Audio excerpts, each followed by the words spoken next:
Hey everyone, welcome to my channel, welcome to a live stream, welcome to part 1, working on this guy right there. That is Chip Foose's D-100. It's made by Revell, it's a plastic model kit, 1/25th scale I believe, and so we're going to get started. I'll just load the intro right about here.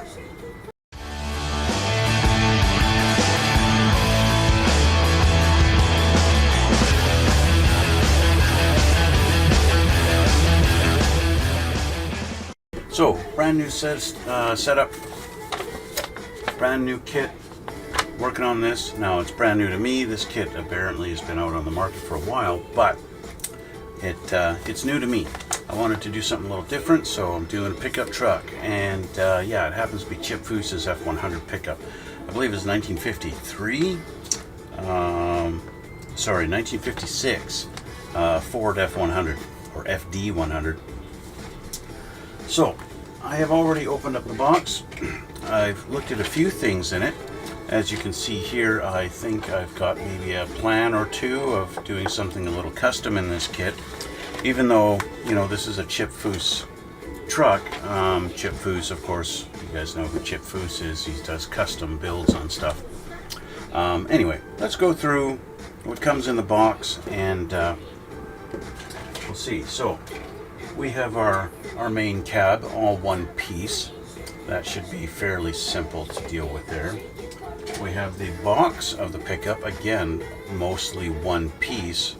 That really simplifies the build a lot. Unfortunately, it also makes it's a little difficult to customize, right? It also tells us there's no real interior door panel detail. The tailgate doesn't open or close. Things like that, right? We have what looks like the running boards on the truck, and of course the bottom bed of the box. So that's going to sit somewhat like that. We've got our one big honkin' bench seat, which I'm actually surprised Chip Foose didn't put bucket seats in it, but whatever. This looks like our floorboard, and the back, that's going to go in something like this. The seats will go like that. Zero detail on the floor except for a round brake pedal and a gas pedal, and that's it. We have our frame. This is the frame of the truck. Okay. Another interesting thing is the power brake booster and master cylinder sit way back here. They're not under the hood, against the firewall like you see on a normal vehicle, or on a more modern one anyway. Again, another interesting thing that Revell decided to mold that on there and not make you put it on there yourself. They could have very easily put that part on a sprue. This here, I'm not sure what that is. It's a somewhat oddly shaped thing. Maybe you guys who know this truck could tell me what that is there, but I don't know what that little block is. Anyway, that's the frame. We have front steering rack and anti-sway bar. We have our dashboard and interior door panels. So that's kind of nice. We do have interior door panels that are separate. Steering wheel and steering column. Let's move these out of the way here. Next sprue, we have all of our engine parts. Now it says in the instructions here that he put a Roush engine in this truck, and I'm not sure. I got some reference pictures. I've looked up pictures of this truck online. And you know, typically when you look at a Ford engine, you can tell right away if it's a small block Ford or not. This looks like it might be a big block. This might be maybe a 429. It could be a 460. I don't know. I am not sure. I didn't look into any research on exactly which engine he put in that truck, so I don't know. In any case, I'm not sure if I'm actually going to use this engine or not, or if I'm just going to totally swap it out for, this is a Ford 427 here. it could be very well, it could be one of these engines. I don't know. Anyway, so that's that. We also got exhaust, we got the radiator on here. Okay, that's that. And we have one last sprue. This looks like our firewall. This could be the front of the truck.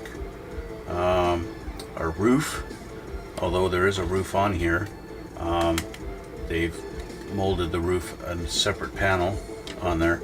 And we've got our rear end, we've got our front suspension, A-arms, springs, stuff like that. I believe these are the hinges for the hood. Speaking of hood, we have a hood is a separate piece. Well, it was actually on a sprue, but I've trimmed it off. The hood is not a 100% perfect fit.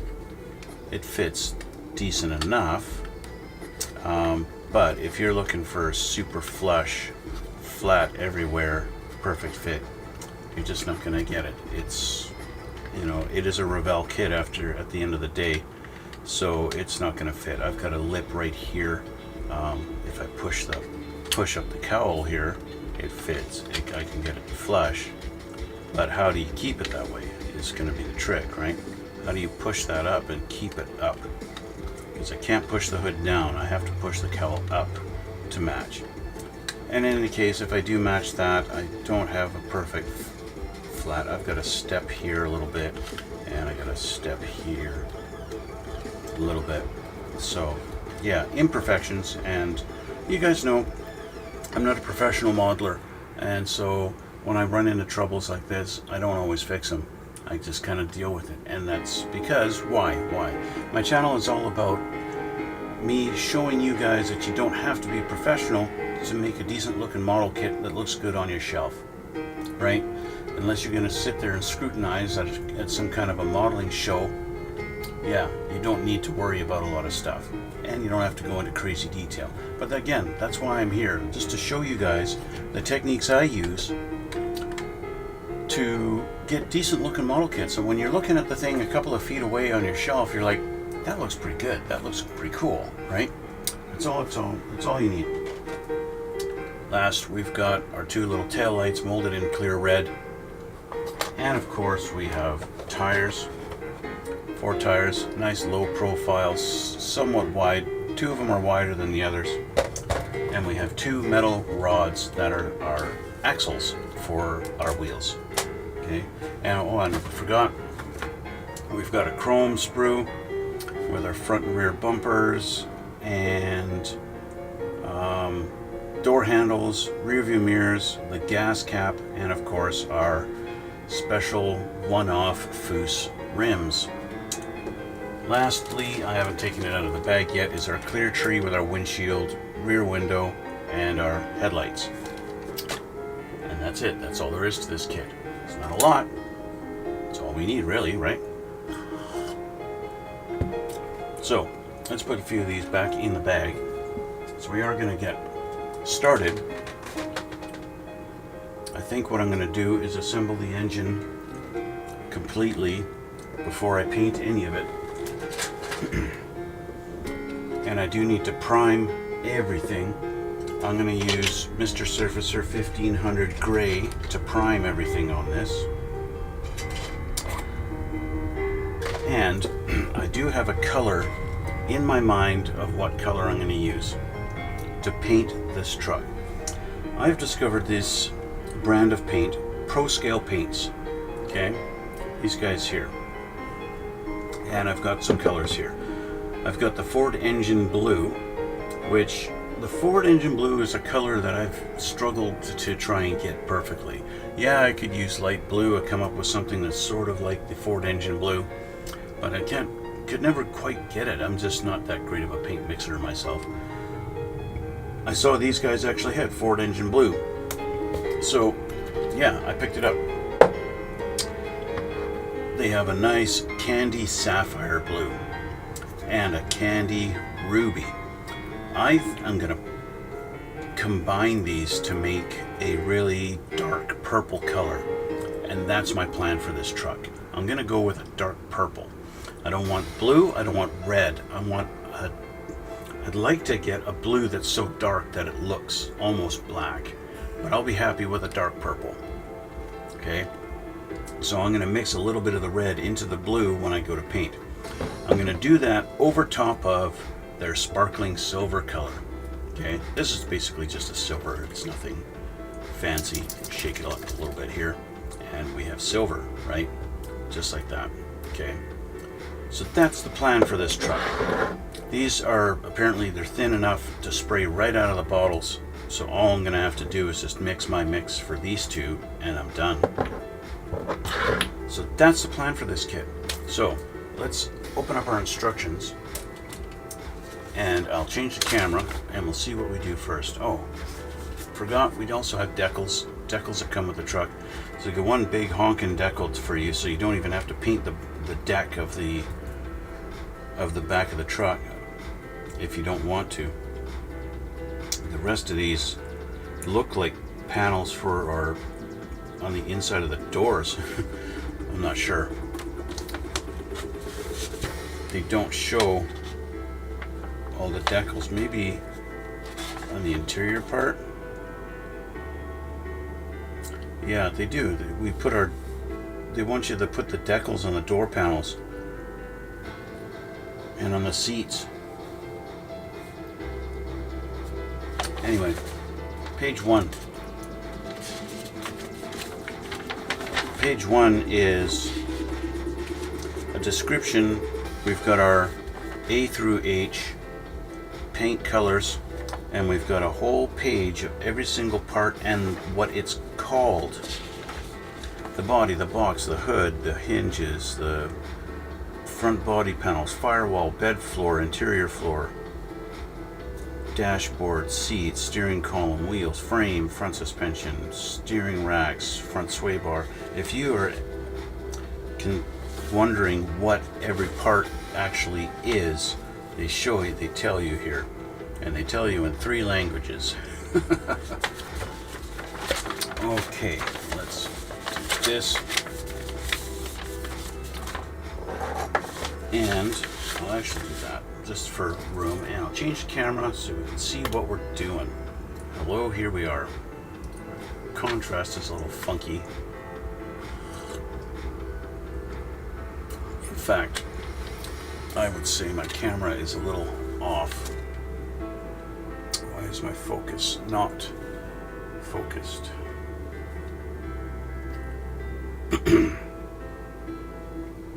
Bear with me a moment. My camera, as I'm having difficulties with my camera.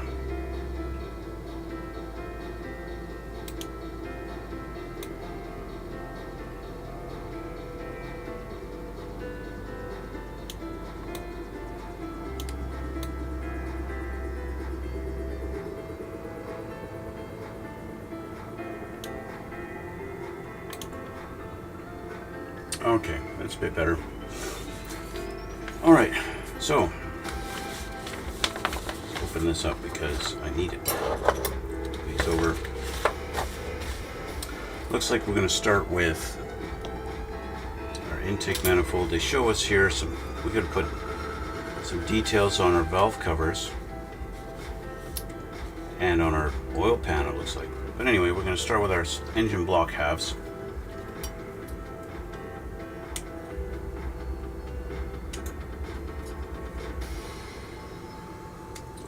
One thing I have noticed, I've built a lot of Revell kits over the years,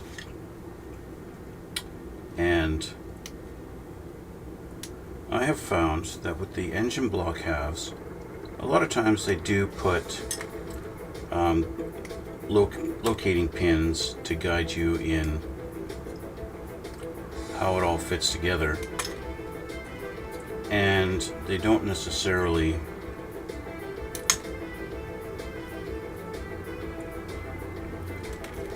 help you out that much.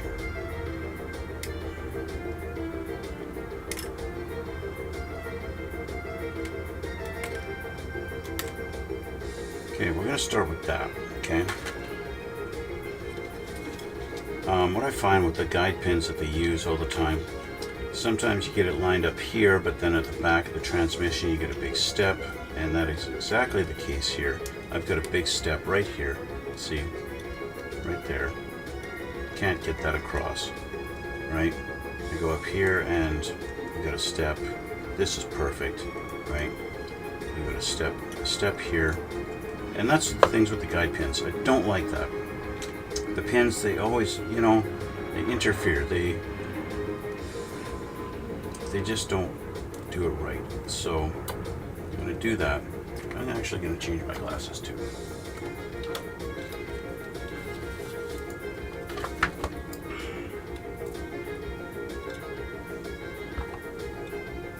Get some glue.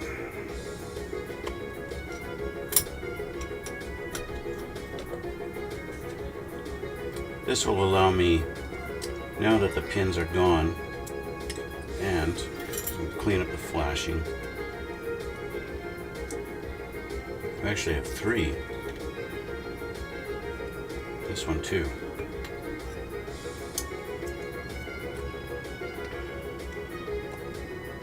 Just get rid of that.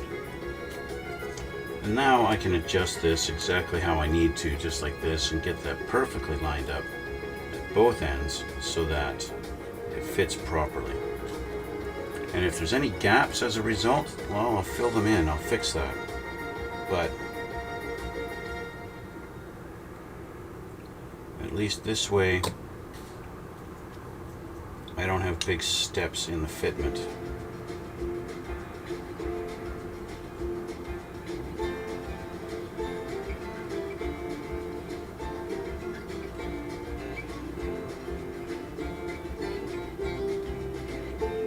Much better. Sometimes you get such steps that you know, even this line here, I've had to like take a file and shave it down because that doesn't line up straight, and it's just a pain.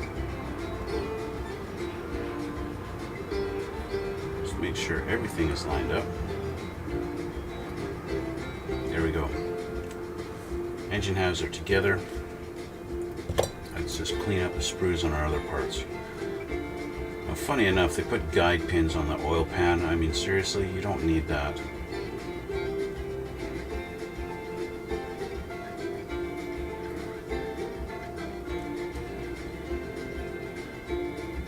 It's not a heck of a lot of detail on our cylinder heads. But I mean, what do you want for a cylinder head, right? Not much. Interesting enough, we actually have holes for spark plug wires. They've pre-drilled holes for spark plug wires in the cylinder heads. I've never seen that before. I do have a 3D printed engine sitting here. Happens to be a Chevy engine, and it's got the spark plugs in the mold.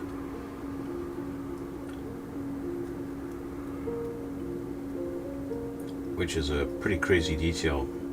The amount of detail that they can put in a 3D print is pretty amazing to me.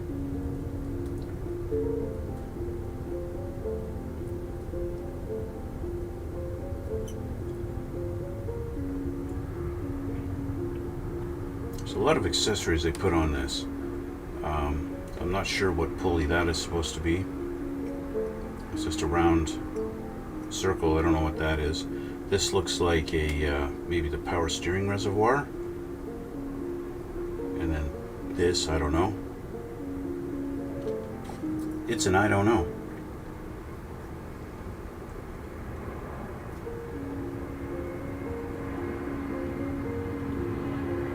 You see that the valve covers are perfectly rectangular, which tells me it's not a small block Ford.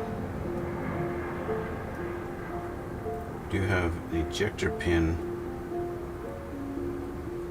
right there on the 2 corners of the valve covers, which will interfere with your fitment.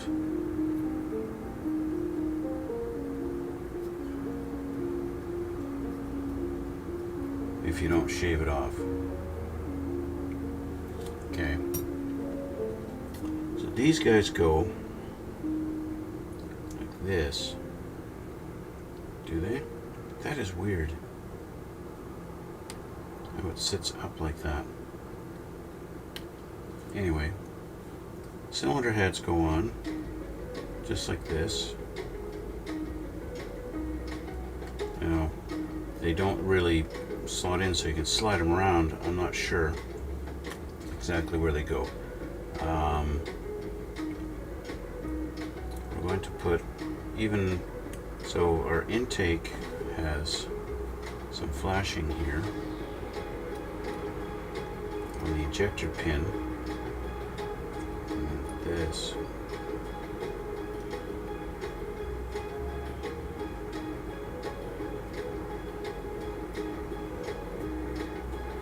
We got a big long slot in the center of it here that's supposed to line up with this hole, and that lines it up and it doesn't move anywhere. So there is your guide to exactly how that's going to fit on there.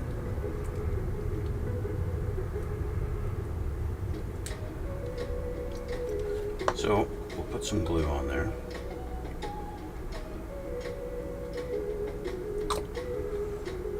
And get our intake put on. And the intake will act as a guide for exactly where the head needs to sit, as we go flush right up against the intake there, like that. Okay.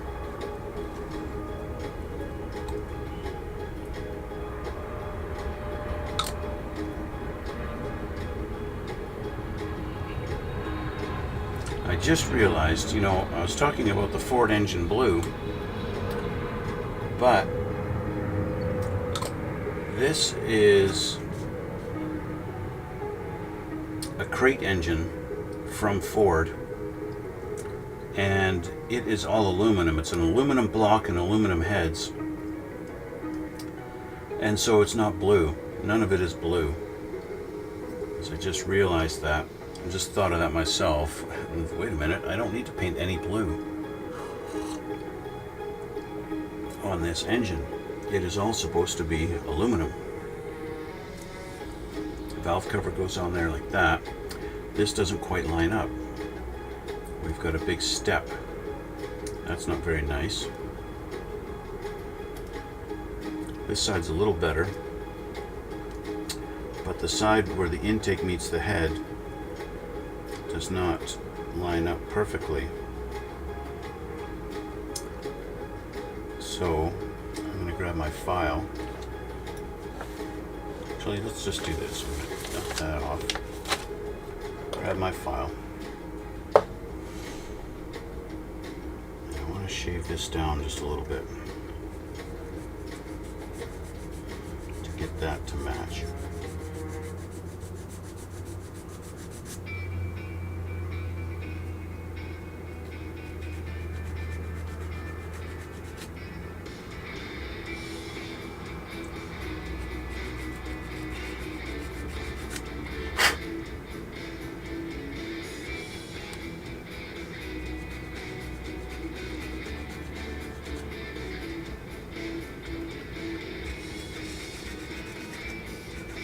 Just going on the edge of the intake. I don't want to shave the head.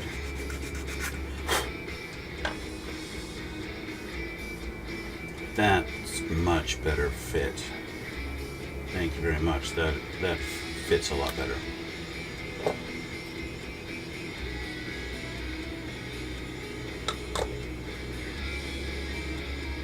There we go. Do I have this in the right direction?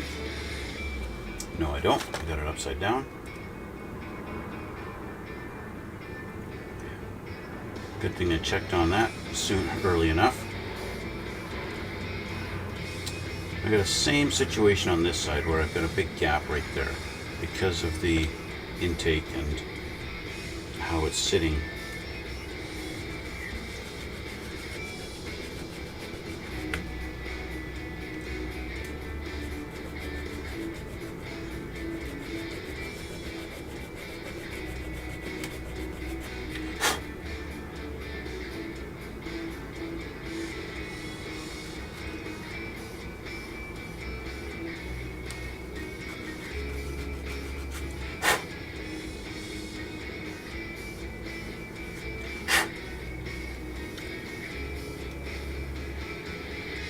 that's better. That's better.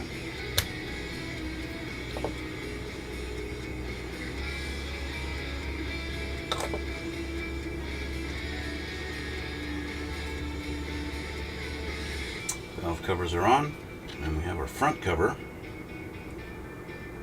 Water pump and all the gadgets on that, all the doodads. That's a pretty decent fit. I think I'll just kind of go over the front here just to make sure it's flat and flush.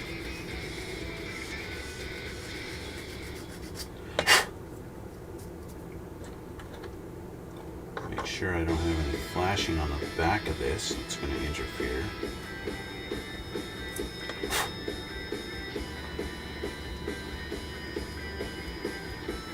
There we go, nice flush fit.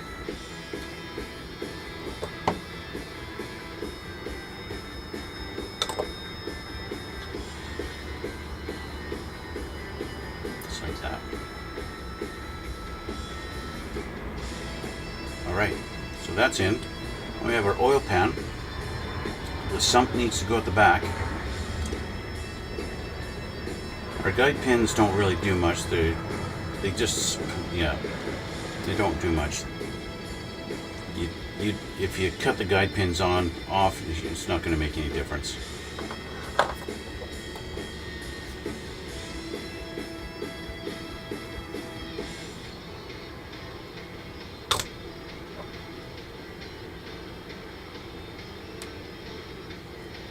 There we go. Oil pan goes on with the sump towards the back. And then we have our transmission pan. This is something that's unique. I don't see this very much or ever in any other build, is to actually have to install the transmission pan.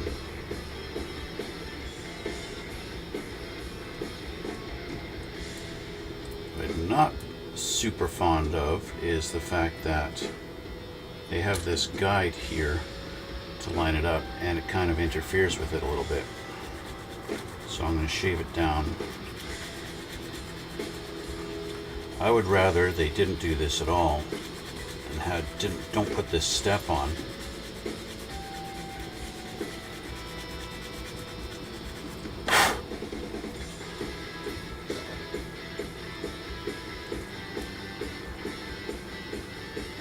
Just because it interferes a little bit and makes it so that I got a gap here when it should be flush. And yeah. So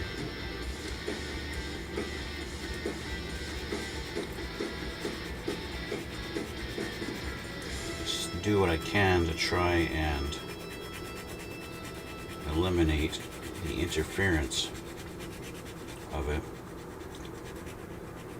even if I have to file it down to almost nothing or completely flat. I will.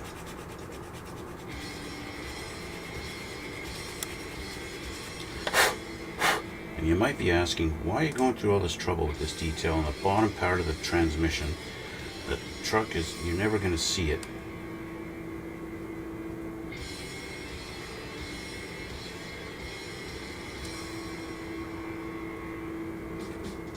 To which I answer, because I want to. I want to get the detail on there.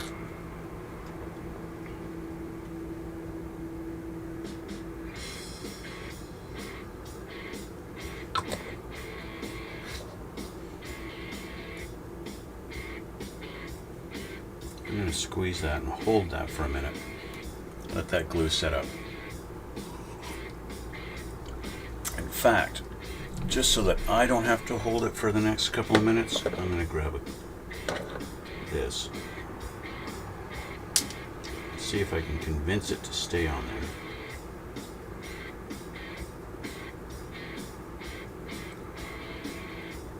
We'll see how long that stays. Okay. So that's all this put together, except for our little coil, which is supposed to go on top of the intake manifold. I will worry about that another time. Basically, I need to start painting this aluminum. We got a carburetor that goes on there, but like I said, I'm not 100% sure what exactly I'm going to do with this engine. Okay, I think that should be good enough. I'm not 100% sure what I'm going to do. Is I could very well just, you know, take the blower off of this one and put it on here. I could take the blower off of this one. I could actually use this engine instead, but our oil pan is wrong on this one. Oh, that's easy enough to fix. This one actually has the crankshaft detail on the inside. So that oil pan is supposed to go like this. This is an old mold.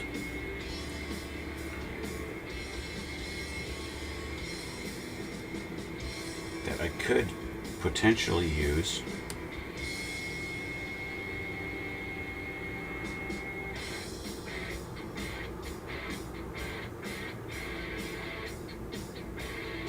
I could put the blower on the front of this. Let me see if I can deconstruct this a little bit. Whoop.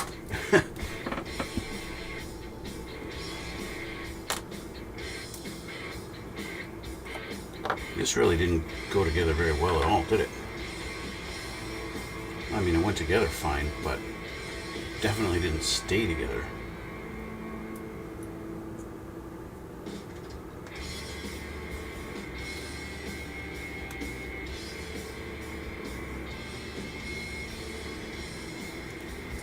See, I could shave down the mounting for the carburetor and put that blower up top there, and then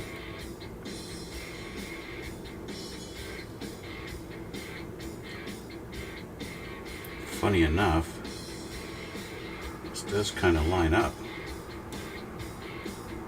pretty close.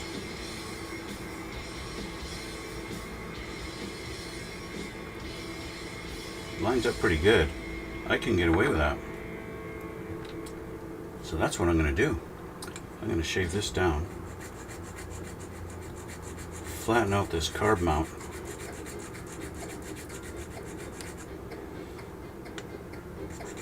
and put that blower on top.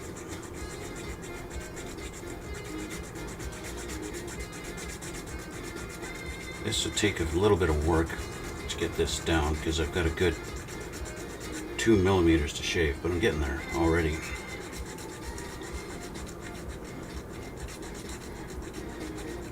Just need it flat, that's all I need.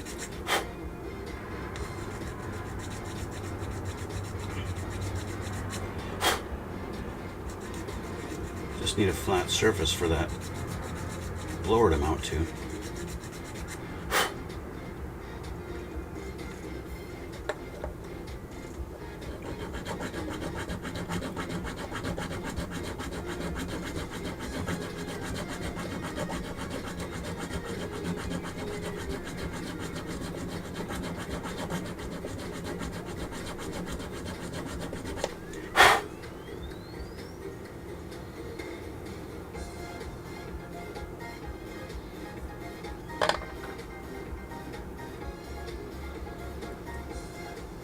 Not bad, not bad.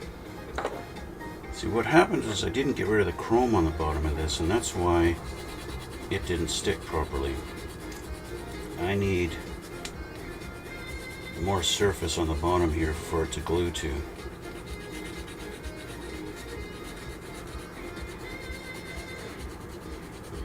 Which means getting rid of the chrome and getting the bottom absolutely flat.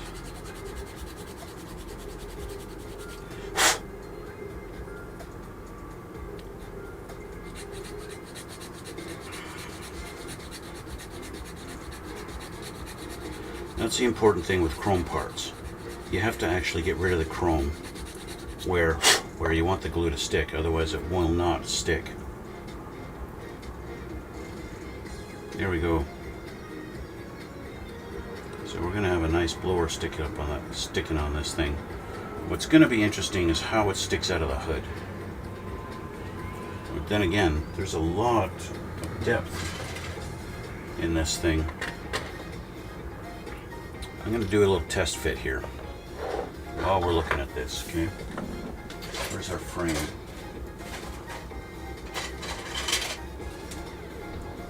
Let's see if I can figure out how this sits on here.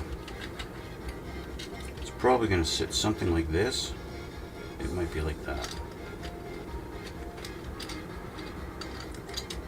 I figure our wheels are going to sit in like that.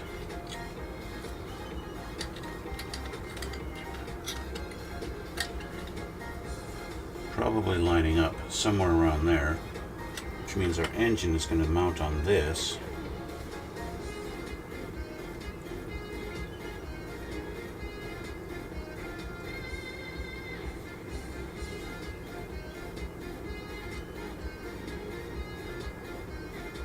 Just like this. Okay, so I had the frame upside down. There's how the engine's going to sit, like that, which means this sits like this. I'm going to take the hood off. It's going to fit just like this. Okay, there's no real guide here, so I'm just kind of guessing. If I put our blower on top of our hood, our engine, it's going to be sticking out just a tiny little bit, just the air cleaner is sticking out. Just a little bit. So basically, I'll just have to cut a hole in the hood that shape, and that'll be it. And that'll go in just the shape of the air intake on this blower, and that's it. That'll be kind of neat. It'll be just that sticking out. That is neat. I just don't know how exactly how that's going to fit, so it's all going to be something I have to do later on once we get more assembly done on this kit. Alright, so I know what I'm looking at. It's definitely a possibility.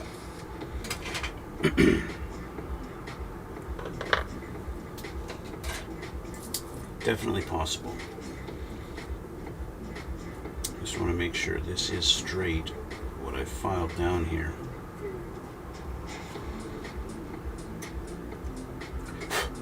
That's good. Don't need these. I do need that. Okay.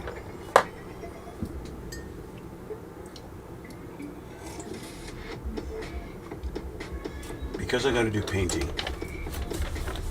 we're just going to skip this for now. See what's next. Of course, next is actually putting the engine onto the frame and all that good stuff. But I need to pause because I need to prime a whole bunch of stuff, and I need to get this ready for paint. Okay? And I'm not really prepared for all that just yet. Now I can set up my camera and I can show you guys the priming process, so maybe I'll do that. Okay, again, I'm going to be using, oops, wrong one.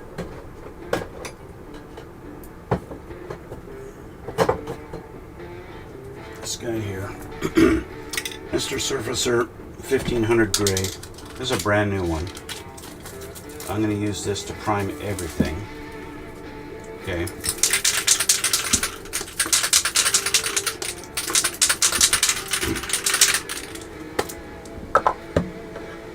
So I'm going to take a toothpick. I think I got a toothpick sitting here somewhere. Maybe not. Thought I had a toothpick on my desk, but no, that's okay. I'll grab one of these.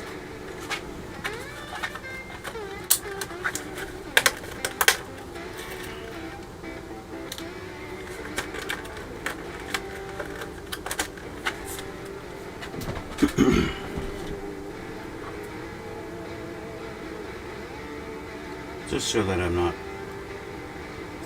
painting my hands. Okay, I'll change the camera here. this, and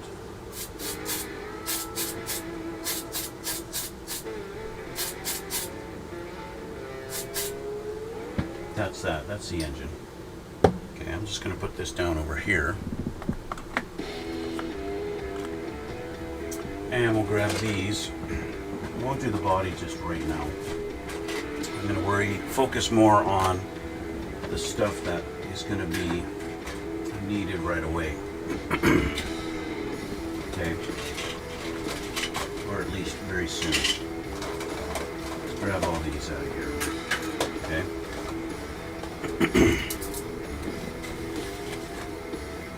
So we've got this, the rest of the engine parts, and the frame. Okay. Bucket seats, interior stuff. Got our frame.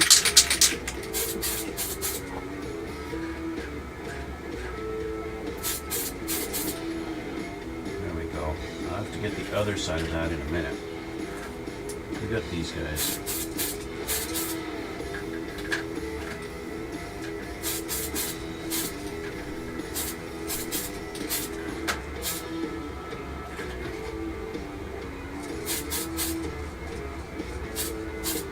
A lot of the parts you got to do both sides because, well, we live in a 3D world, right? So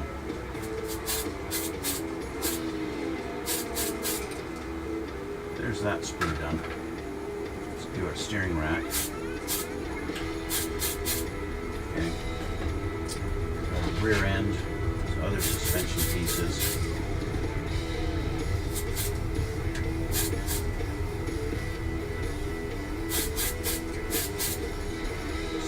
And stuff. While I'm at it, do a front firewall / bulkhead, and I might as well do the roof. The roof is going to need it eventually, so might as well.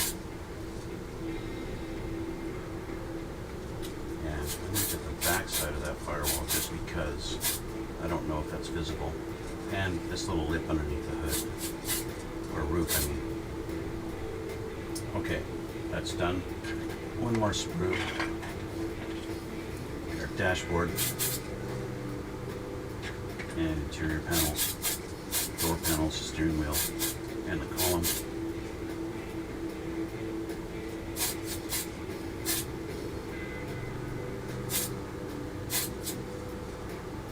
And that's that. Got our floorboard and rear panel.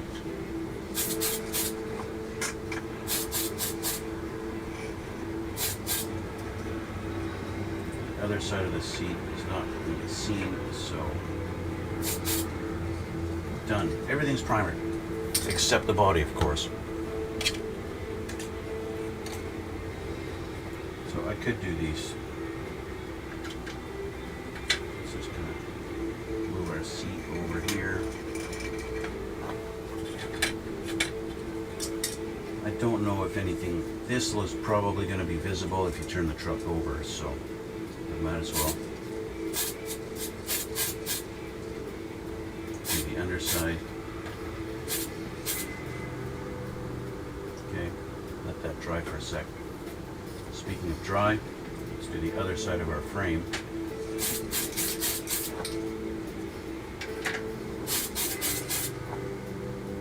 That's done now.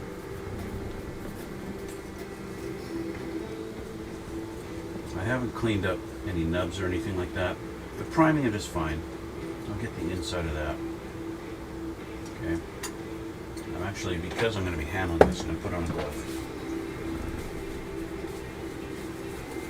I don't need to be priming my hand any more than I already have.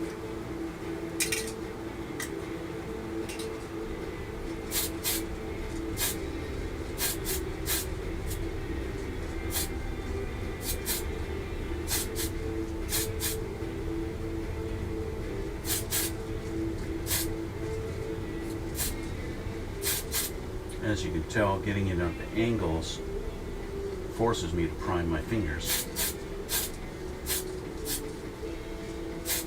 Especially because I'm holding it.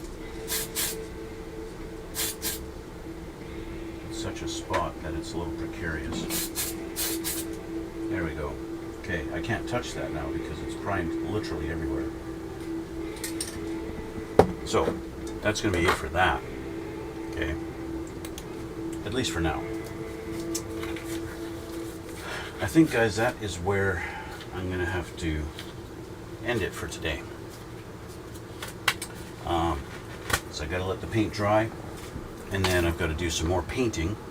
I've got to let paint dry, then paint some more. That's the nature of the beast here. So what I'm going to do is I'll get the engine block, get the engine all painted aluminum like it needs to be, and I'm going to make myself a little template. I'm going to get a piece of paper, put this down on top of it, and trace around it for the hole that I need to put in the hood.